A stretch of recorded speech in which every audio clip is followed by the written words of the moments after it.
श्रोता प्रेमियों, मैं राम सागर शास्त्री आप लोगों के समक्ष रखने जा रहा हूं एक प्रसंग, पाप पुण्य का बंटवारा।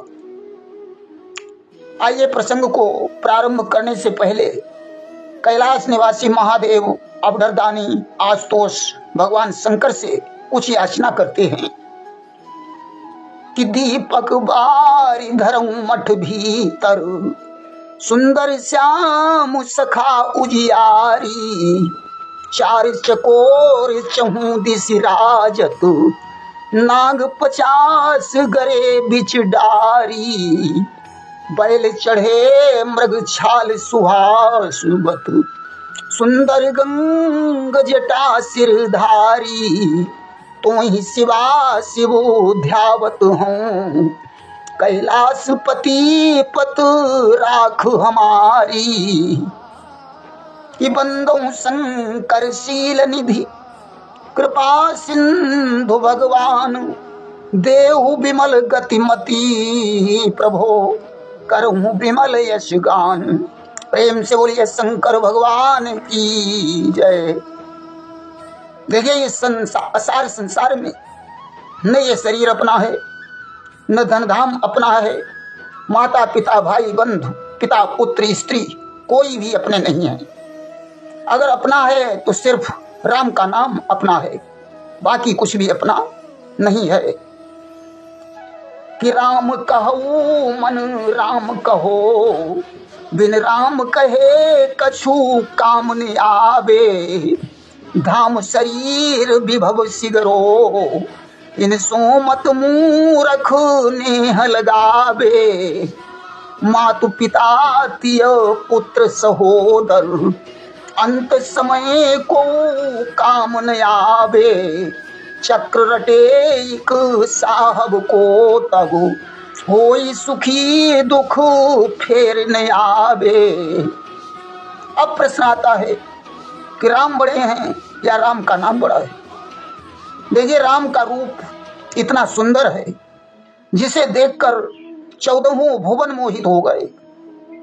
कौन कौन मोहित हो गए देखिए। कि मोहे 10 चंदन महिपाला, राम ही पुत्र जानि जिन पाला। महाराज दशरथ मोहित हो गए, जिन्होंने पुत्र समझकर राम का पालन पोषण किया। और मोही राम केर महतारी, मोहे एक समय उर्गारी। कौशल्या जी मोहित हो गए और बाल लीला के समय कागभूषुंड को भी मोह उत्पन्न हो गया। और विपिन बास रघु नायक कीन्हा, जड़ चेतन मोहित सब कीन्हा। जिस समय राम ने वन में वास किया उस समय जड़ और चेतन सभी मोहित हो गए। और सुपणखा श्री राम निहारी, भई काम बस मोहित नारी। पंचवटी में सुपणखा काम के वशीभूत होकर राम पर मोहित हो गई।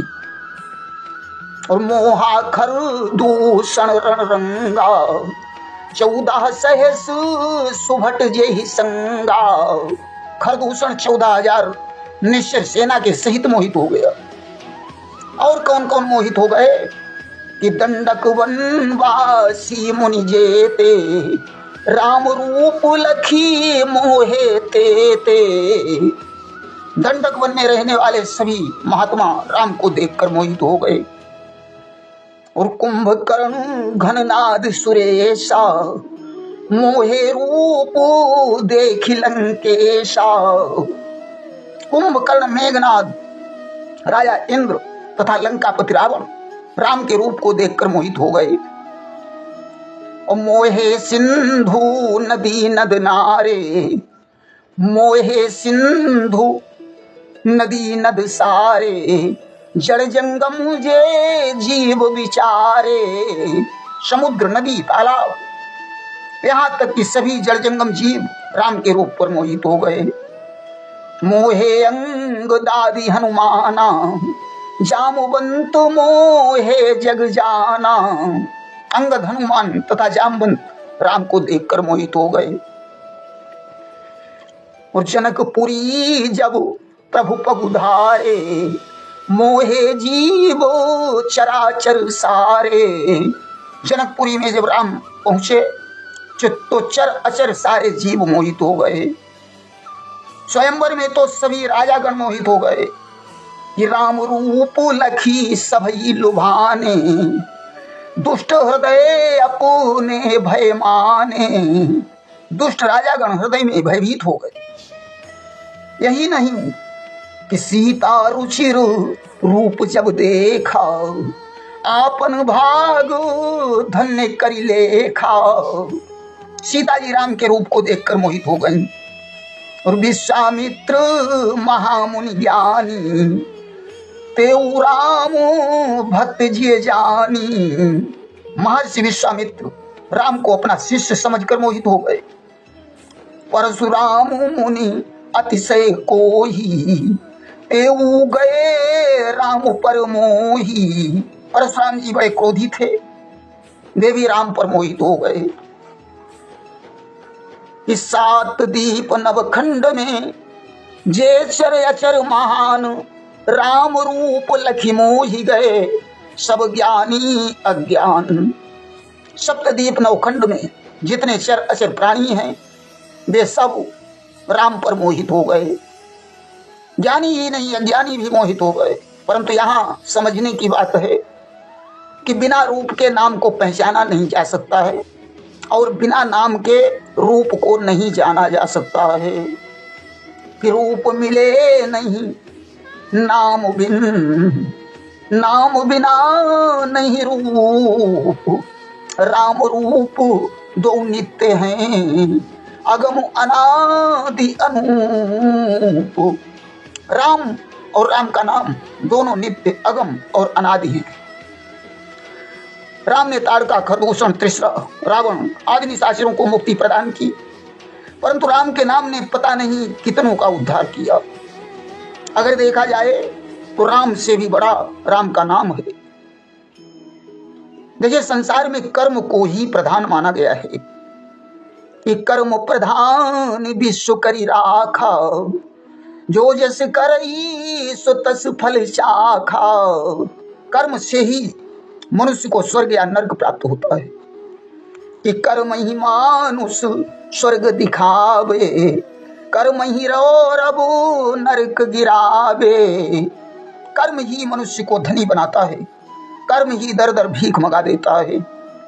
और कर्म ही मानुष धनी बनावे, कर्म ही घर घर भीख मंगावे।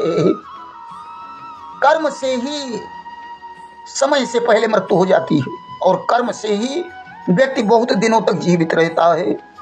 कि कर्म ही कुसुमय प्राण नसावे, कर्म ही बहु दिन तलक जिलावे।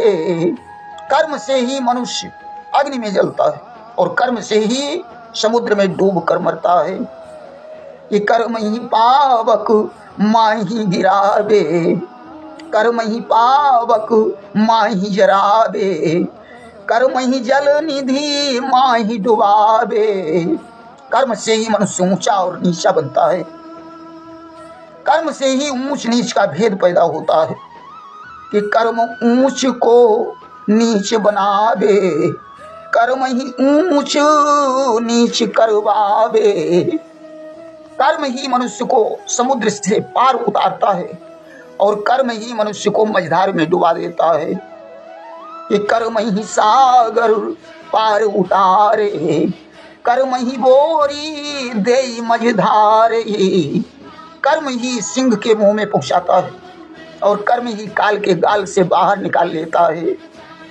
कि कर्म सिंह के मुंह पहुंचावे, काल गाल सो कर्म बचावे।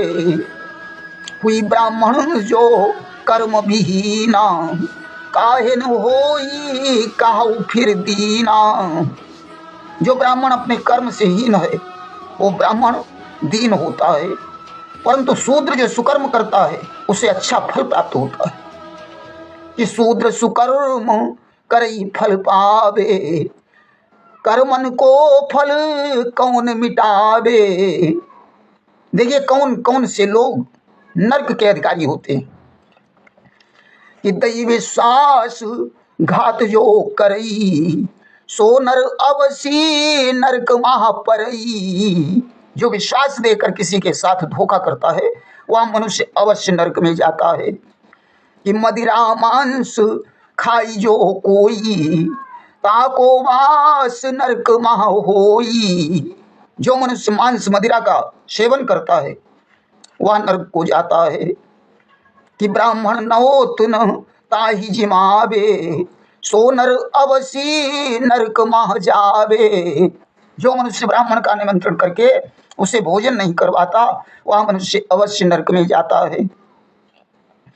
और गुरुआदर जिनके ही नाही ते नर अवसी नरक मह जाही।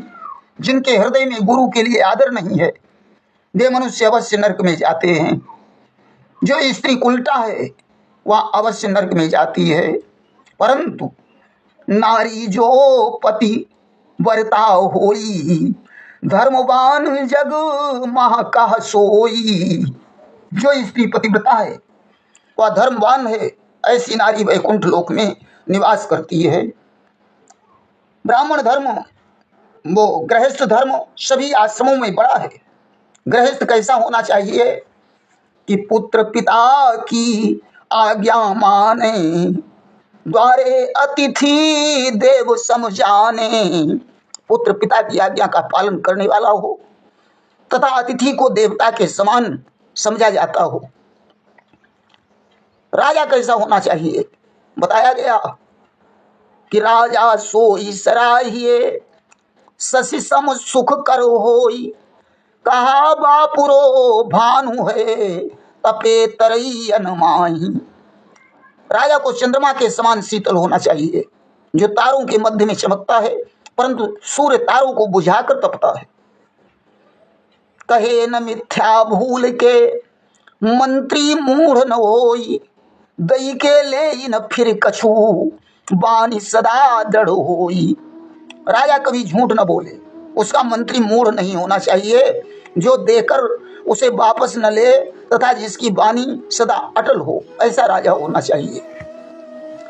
कि रघुकुल रीति सदा चली आई प्राण जाहि पर बचन न जाई। भगवान राम ने तो प्रजा से यहां तक कह दिया था कि जो अनीति कछु भाखूं भाई तो तुम बर जेहू भय बिसराई। अगर मैं कहीं अनीत करूं तो हे नगरवासियों वहां तुम मुझे भय को छोड़कर टोक देना। देखिए पाप पुण्य का बंटवारा कैसे होता है। पद्म पुराण की कथा है कि देखी पद्म पुराण में कथा कहूं सोई गाई पाप पुण्य जेहि विधि बटे सो सुन चित्त लगाई। एक संत किसी कामी पुरुष के साथ भोजन कर ले तो पाप पुण्य का बंटवारा हो जाता है। भले और बुरे व्यक्ति आपस में संगति कर लें तो पाप पुण्य का बंटवारा हो जाता है। एक पापी अगर स्पर्श कर ले या अपने पाप की कथा सुनाए तो सुनने वाले को पाप का 10वां अंश प्राप्त होता है। देखने छूने और ध्यान में आने से पाप पुण्य का 7वां अंश प्राप्त होता है। मालिक और नौकर में पाप पुण्य का 10वां अंश बट जाता है। कर्ज काट कर जो धर्म या अधर्म का काम करता है तो 3 अंश का भागीदार महाजन होता है।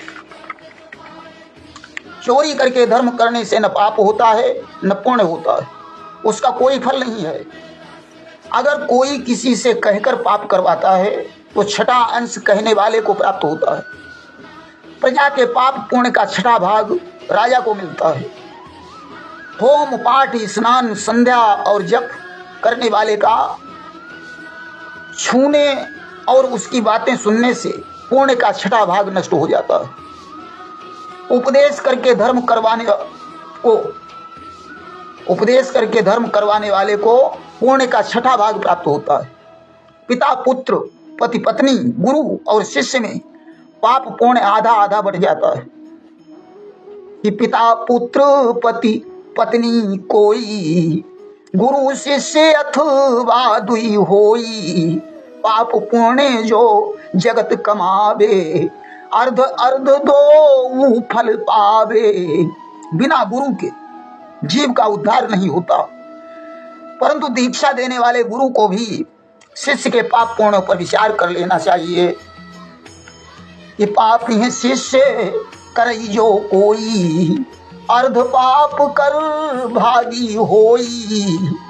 पापी को शिष्य बनाने से उसका आधा पाप गुरु को भोगना पड़ता है। और अस विचारी सिख कबहु न करहु, जानी बूझ पग अनल न धरहु। इस बात को ध्यान में रखकर गुरु को शिष्य बनाना चाहिए, वरना जानबूझकर अग्नि पर पैर नहीं धरना चाहिए। देखिए, जीव को नरक कब भोगना पड़ता है कि बाढ़ी पाप पुण्य घट जावई, ताते वास नरक महा पावई। जब पाप बढ़ जाता है और पुण्य घट जाता है तो उसे नरक भोगना पड़ता है। बिना भेंट के कहां कहां नहीं जाना चाहिए कि गुरु वैद्य ज्योतिषी जो होवे, राजा मित्र अथ शिष्टुर होवे। बिना भेंट इन पै जो जावई, तो पै कार्य सिद्ध नहीं पावई। गुरु वैद्य ज्योतिषी, राजा देवता और मित्र, इनके पास बिना भेंट के जाने से कार्य सिद्ध नहीं होता। देखिए, लोभ पाप की जड़ है कि लोभ सबई अपकर्म करावई, लोभ धर्म अरु कर्म छुड़ावई। कौन सुकाज जगत के माही, लोभी जाको कर न सकाही। लोभ में पड़कर मनुष्य सभी कुछ कर सकता है कि काम क्रोध मद लोभ को एकदम देहु भुलाई, करऊ सदा सत्संग ही कुकर्म दूर हटाई। काम क्रोध मद लोभ को भूलकर, कुकर्मों को छोड़कर मनुष्य को सत्संग करना चाहिए। आज पंडित किसे समझा जा रहा है कि पंडित सोई जो गाल बजावई, झूठ साच कही जग भरमावई। जो बहुत ज्यादा बोलता है, झूठ साच कहकर संसार को भ्रमित कर रहा है, वही पंडित है। और क्षत्रिय त्यागी वीर व्रत देवई, निस दिन सुरा वैश्या सेवई। जो वीर व्रती न होकर सुरा और सुंदरी में लगा है, कलयुग में वही सच्चा क्षत्रिय माना जाता है। और शूद्र धर्म आपन तजी जाही, ब्राह्मण क्षत्रिय वैश्य बनी जाही। जो ब्राह्मण क्षत्रिय और वैश्यों के कर्मों को अपनाए, कलयुग में वही सच्चा शूद्र है। और वैश्य कर्म अकर्म नहीं जानई, बोल ही झूठ सत्य नहीं आनई। जो कर्म और अकर्म को नहीं जानता, हमेशा झूठ बोलता है, कलयुग में वही सच्चा वैश्य है। और कुलवान कौन है कि सोई कुलीन जाके धन होई, बिन धन कुलही न पूछई कोई। कलयुग में वही कुलवान है जिसके पास धन है। निर्धन कितना भी कुलवान हो, उसकी कोई गिनती नहीं है। कि तुलसी जग में दो बड़े, एक राम एक दाम। राम बिना मुक्ति नहीं, दाम बिना नहीं काम। और पुत्र पिता की बात न मानई, पितु ही पुत्र कर तब्य न जानही। पुत्र पिता की बात नहीं मानते और पिता भी पुत्र के प्रति अपना कर्तव्य नहीं जानते। कि पुत्र त्रियहि लखी पितई विसारे, सास ससुर की आज्ञा धारे। पुत्र पत्नी को देखकर पिता का त्याग कर देते हैं तथा सास ससुर की आज्ञा का पालन करते हैं। भाई भाई शत्रुता करही, सत्य धर्म कछु चित न धरही। भाई भाई से शत्रुता करते हैं, वे सत्य और धर्म को हृदय में नहीं धारण करते हैं। देखिए, 4 जगह ऐसी हैं जहां मनुष्य को वैराग्य उत्पन्न होता है। कि चार ठोर जग नरन के कसु वैराग्य चढ़ंत, गर्भ माहि सबके निकट चिता चढ़त रतियंत। गर्भ में मृतक के पास में चिता पर रखने के समय और रत के अंत में मनुष्य को वैराग्य उत्पन्न होता है, परंतु उसके बाद वैराग्य का रंग उतर जाता है कि भूमि गिरत भाव ढावर पानी, जन जीव ही माया लपटानी। जैसे पृथ्वी पर स्वच्छ बूंद गिरकर मिट्टी के संयोग से गंदी हो जाती है, जीव का वही हाल है। वह है तो परमात्मा का अंश, परंतु माया में लिप्त हो जाने से गंदा हो गया। देखिए, हिंसा के 8 भाग हो जाते हैं कि 8 अंगो हिंसा के जानो, सोई तुम ते आज बखानो। मारन की आज्ञा जो देई, प्रथम अंगता को गिन लेई। जो जीव को मारने की आज्ञा देता है उसे पाप का पहला अंग माना जाता है। और दूजो जौन पशु संहारे, तीजो जौन ग्राही संचारे। दूसरा भाग मारने वाले का तथा तीसरा भाग मारकर जिस घर में लाया जाए उसका होता है। और चौथो जौन दुकान सजावे, पंचमोहारी जौन उठावे। चौथा भाग उसका है जो दुकान पर बेचता है, 5वां भाग उसका है जो उसे बर्तन में धोता है। और खष्टम मांस बनावे जोई, सप्तम परसी जिमावे कोई। पाप का 6वां भाग उसका है जो इस मांस को पकाता है, 7वां भाग परोसने वाले का है। और अष्टम खान हार हत्यारा, सो किमी होई राम को प्यारा। 8वां भाग खाने वाले का है। इस तरीके से हिंसा का पाप 8 जगह बट जाता है। पशु को मारने के पाप, पशु को मारने के पाप का क्या दंड है? देखिए, पशु को मारने से उसके जितने रोए हैं उतने वर्षों तक मनुष्य को नरक में रहना पड़ता है। मांस को लाने वाला, कसाई की मदद करने वाला, ब्राह्मण होकर शराब पीने वाला, कब्र की पूजा करने वाला, वैश्यागमन करने वाला, ऐसे ब्राह्मण की पूजा करने वाले की पुण्य नष्ट हो जाती है। कि ब्राह्मण हुई मदिरा पिए, पूजे तुर्क मजार, वैश्या के संग जोर में ताही नरक तैयार। कि ऐसे विप्र को पूजे जोई, ताहू केर पुण्य क्षय होई। देखिए, गंगा नदी की महिमा बड़ी अपार है, जो मुक्ति की सीढ़ी है, पापों का नाश करने वाली है, मनुष्य को मोक्ष देने वाली है। कि 6 छटा छहरे जग में, कभी चक्र किन्हूं वहे मुक्ति न सेनी। पातक शत्रु संहारन की किन्हूं, धार अपार महा असि पैनी। कल्पलता लहरात किन्हूं को, शक्ति है सोहती स्रोत बहेनी। मार्ग है सुर धाम किन्हूं, यह गंग तरंग महासुख देनी। गंगा जी का दर्श, स्पर्श, स्नान और पान सैकड़ों जन्मों के पाप का नाश करने वाला है। कि देखे ते अघ जाई, मज्जन ते सब दुख हरे। पीवत ही तर जाई, काहे को तप नर करे। गंगा के दर्शन मात्र से पाप नष्ट हो जाते हैं। स्नान करने से सभी दुख विनष्ट हो जाते हैं। जल का पान करने से मनुष्य तर जाता है, उसे तपस्या करने की जरूरत नहीं पड़ती। प्रेम से बोलिए गंगा मैया की जय।